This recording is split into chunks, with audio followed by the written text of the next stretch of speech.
Being very entitled and controlling, narcissists have no difficulty stepping all over your personal boundaries. So that's why I put together an extensive video class called This Is Me. It has 25 videos, written documents, guided questions. I'm going to teach you how to have healthy boundaries. There's a link below, and I hope you'll find it to be quite therapeutic.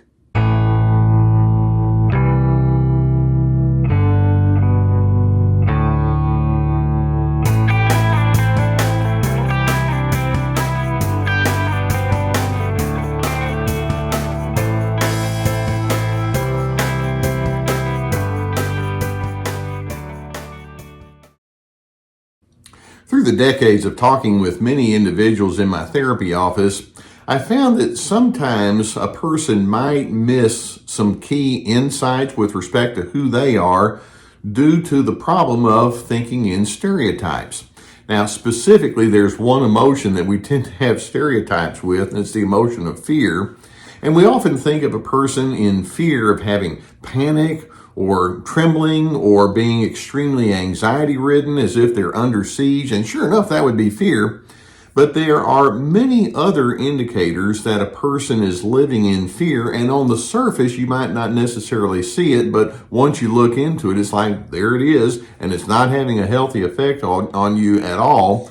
And so I'm wanting to see if we can go into some of the ways that you can see that you are living in fear of the narcissist, even though you may not have that super high panic and anxiety, etc. I've done a lot of anger workshops in the past, and I'd get these tough macho guys that would come in there. Typically, they're sent in by somebody because they have all these anger issues, and I'd get to a point where I'd talk about what are you afraid of, and some of these guys would just say, I'm not afraid of anything, and yet they're the ones honking their horn and shooting the bird at people in the traffic and yelling at their little kids and being a miserable person to work with, but they're not afraid of anything, so they think. And so sometimes I'd have to try to make a breakthrough to see if they can understand, well, actually, there's a lot more going on than you're giving credit. That's what I mean when I say sometimes people stereotype. Now, there are 4 very strong indicators that an individual is living in fear, and I want to walk through these with you, and then I want to turn around and I'm going to give you 3 ways that you can tell that a person is overcoming their fears and they're actually living in a pretty healthy way. And by the way, before I get into this, let's underscore that sometimes it's right to have fear. It's not like this is an awful emotion. Sometimes these people can be very scary and very threatening in the way that they deal with you. But as I go through this, I'm wanting you to see that you don't have to be so gripped by the fear that it completely alters who you are. So that's where I'm going with this. Now, one of the first things, and this is easy for us to see, that tells us that you're caught up in the fear of that narcissist is you defend yourself too strongly. How many times has that narcissist come at you with invalidations and they remind you that you're just stupid, you can't say or do anything wrong, and they're constantly telling you things like that? They offer you verbal attacks or insults. They demand that you change, or they demand that you give them some answers right now or they're going to make life miserable. And they can come at you in a very offensive kind of way. And then you'll notice that there can be so many different ways that you will try to defend yourself to that individual.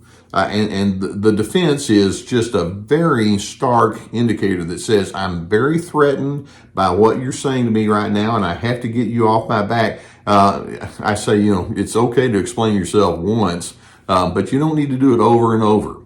Fear can be illustrated when you go deeply into a self-justifying mode.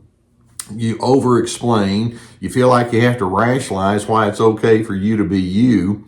And you try to get them to see how their pronouncements about you are very inappropriate. Their dominance is not right. But you try to explain to them, you have to quit. I can't stand this. And you want them to be okay with who you are, and so you defend yourself over and over and over. The implication is, I'm threatened by the fact that you have erroneous thoughts and feelings about me. And one question I have for you when you do this is, does your defensiveness ever, when I say ever work? When you defend yourself, do they come back and say, oh, Well, now that you've explained yourself like that, that makes all the sense in the world. Never mind, I retract all the insults that I was saying. Doesn't work. But you can be easily threatened by the fact that they're doing that, and so you feel like you have to over-defend. A second very strong indicator that you're reacting in fear is that you can go into the avoidant or elusive way of thinking and being. Now, there are times when it's okay for you to say, I don't want to be around that person, and I don't like being their company. I don't like them being involved in certain projects with me, and so you can get away from them. I don't have a problem with that at all. But there are times, though, when your avoidance or your elusiveness can include becoming way too secretive. You can you can find yourself telling lies. Sometimes you don't even have to, but it's like, I just don't want that person knowing my business. And you can wind up being passively dishonest. I'm just not going to let them know key things about who I am. You say whatever you have to say to get that person off your back. And you find yourself sidestepping truthfulness and honesty and authenticity, thinking, oh, I so dread having to put myself out there because I know they're going to come down on me. And so you go into this kicking the can down the road kind of a mindset. It's like, I just don't want to talk about certain things that are going to be awkward and uncomfortable. At some point, you're going to need to do so, but not today. So avoidance or being elusive can be an indicator that you're in fear. Now, a third strong indicator that you're in a fear mindset is when you appease unnecessarily. How many of you would raise your hand and say, oh yeah, there are times when I kind of go too much into a people pleaser mode, and I've got to just say or do whatever I need to do just to get that person off my back. I'll be cooperative, not because I feel like it or not because I even think it's a good thing, but they'll get so mad at me if I don't that I guess I'll just do so. And when you go too much into that appeasement mode, it implies a form of dishonesty as part of that evasiveness, but it also implies that you're not being true to yourself. And it sets up the pattern of you suppressing a lot of tension because it's like, I'm so threatened by what they're going to say and do if I can be too authentic. And then a fourth indicator that says you're probably in a strong fear reaction unnecessarily is when you repeatedly go into your own unruly anger toward that narcissist. Now, of course, they have plenty of anger, but before you know it, you can get sucked into the undertow and you become too argumentative. You exchange insults and you can become deliberately non-cooperative, go into the passive-aggressive mode. You hold on to contempt and hate and bitterness, and the anger takes over. And before you know it, you're being way too much like that person you're complaining about, that person setting your pace. And so these would be some indicators that would say, even though you're not trembling necessarily on the outside, you're easily threatened to the extent that it takes you out of your own healthiness. Now, my question is that who you want to be? Now, let's underscore that when you find yourself in this kind of pattern, this is what we're talking about when we refer to a trauma bond. You're being bonded through the trauma and the dread with that person in your own sense of unhealthiness. And so there are three things that I want to suggest, and I've used these terminologies before, but three ways that you can get away from some of this fear-based response and have a sense that says, I like who I am, I like how I think, and I'm going to trust myself. And if you can go into that kind of mindset, then these three elements are going to help get you there.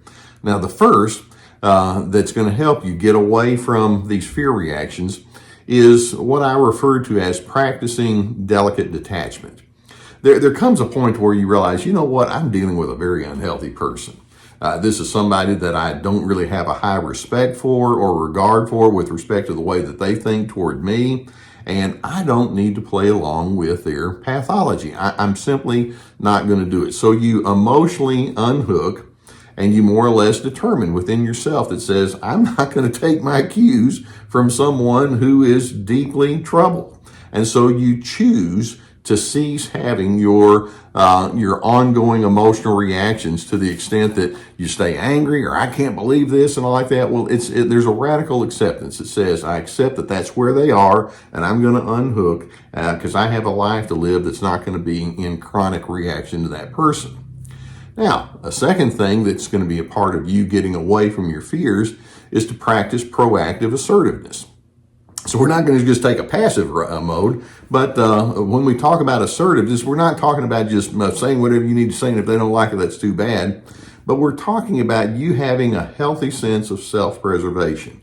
You know what your needs are, you know what your priorities are, your opinions and your preferences are, and you live into that. And then you brace yourself because, you know, the onslaught is going to continue on their side. But then in your assertiveness, you'll say, I'm going to follow through on who I am and what I believe is wisest and best. And then when they gripe and moan and groan, I'm going to follow through anyway. That's what I mean when I say proactive assertiveness. And then finally, you want to have a mindset of calm firmness, okay? And basically, you hold your ground, but you don't have to argue as you hold your ground. You can give one explanation, perhaps, maximum, but basically, self-respect becomes the foundation for who you are and how you present yourself. And you've come to the conclusion that says, you know, it's not my job to reform the narcissist, but I'm not going to live in such dread that I can't be myself. I'm going to be calm as I remain firm in my sense of resolve. So you can see that there are many ways that fear can show up other than just shaking in your boots. But the bottom line is, I'm hoping you can think I'm not like this person. I am not going to be so caught up in what they're doing that I wind up joining them in a life of dysfunction. I trust myself. And DRC, Dr. C, DRC, dignity, respect, and civility.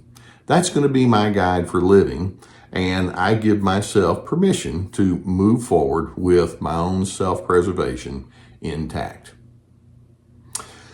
Now, I hope this can give you some good self-awareness and some ideas of how you can manage yourself cleanly when you're up against some of the pathology that person brings. If you've not already hit the subscribe button, I would encourage you to do so. And we're going to keep more videos coming along, and I hope the cumulative effect is something that helps you in the educational process. If you have a need for therapy, and I know many times when you're dealing with things like this, it would certainly be helpful for you to align with somebody that can assist you and help you find that self-trust I'm talking about. You know, I've been sponsored for years by the people at BetterHelp.com. There's a link below this video that will take you to their website. And the online service that they provide is affordable, it's accessible, it's effective. So please, as the need is there, seek the help that you could definitely use and deserve. Likewise, I have my therapeutic courses. This is like signing up for an online class. They're very extensive. They take a lot of work. I put a lot of work into them. Each course has at least 25 videos with written documentation per video, guided questions. We have Ready, Set, Connect about how to make healthy connections. This is me establishing those necessary boundaries, free to be, finding yourself despite the controllers. We also have my webinars that are presented a bit different. They're on our website, along with my podcast, many articles, my books, plenty of resources. Narcissists love it when you go into that high defensive mode, when you become argumentative and elusive and all, because it's like, okay, I got you going. I'm hoping you can face your fears and realize that the opposite of fear is trust. I don't necessarily trust that person, but I trust who I am. And as you're able to anchor down on that, I'm hoping it allows you to be a person of steadiness that they're not going to be able to participate in, but ultimately that it will guide you to a lifestyle that's anchored in your own peace.